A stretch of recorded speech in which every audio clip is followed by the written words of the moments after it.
Plant-Based Life and Style. I'm Elizabeth Alfano. I'm with Rydell Hernandez. His book, it's delicious, it's vegan, and it is Cuban, is out on Amazon. You can get it wherever you want. You can also go to his website, which is at the bottom of my Facebook screen here, vegancubano.com. Okay, so before we went to break, we were talking about this incredible transformation that you've done.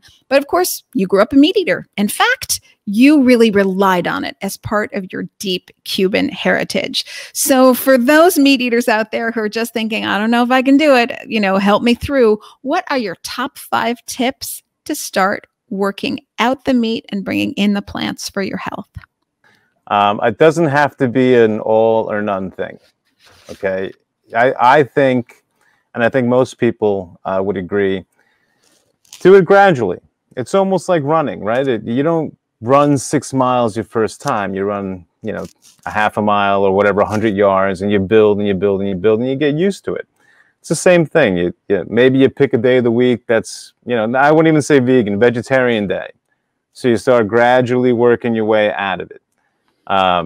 The other tip that I could tell you from my personal experience is you are giving up nothing.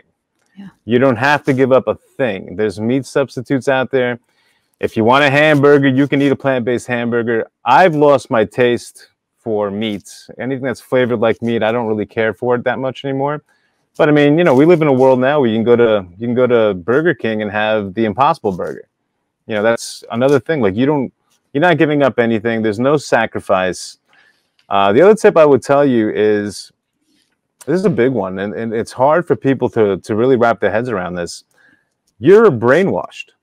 Okay, you have to unbrainwash yourself. You have to unstick yourself from the tar, because everyone is trying to sell you something, and that is no different in the meat world, in the food world. They all want to tell you that, somehow convince you that what they're selling is not good for you when it's really not, and they confuse the situation by misinformation all over the internet. Unfortunately, in this country, you know, if you Google something, whoever pays the most comes up first.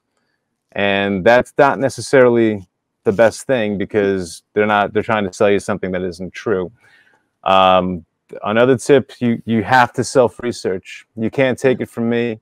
You can't take it from Elizabeth. You have to read and read and read. What I did was, I started off with a few documentaries. The most famous one, I think, is Forks Over Knives. That's one that really turned the page for me. But if you look in the credits, they list all the scientists and all the studies, and I contacted those people on email, and I said, "Look, I saw this documentary. Can you send me the research?" And they all send it to you, you know, free of charge. It's all public information at this point. And I read everything. I mean, I can't tell you that I understood every single experiment, but I read it all firsthand. And you know, it's been common knowledge that the foods that you eat affect your health for at least 80 years, and it's all out there. So those would be my tips. I think I hit 4. You did hit 4. Okay. You did hit 4, but I'll give a 5th, which kind of riffs off of what you were saying in 3 and 4, but you must advocate for yourselves. So you were saying you must research for yourself. Absolutely 100%, but you must advocate for yourself, your health. You have to take your own health into your own hands. Even farming it out to your doctor is not always in your own best interest. So take the time, start gradually, whatever works for you. You know, again, we're not here to tell you what to do. Figure it out for yourself, but it has to be your own journey, because there are a lot of forces out there swaying you one way or the other.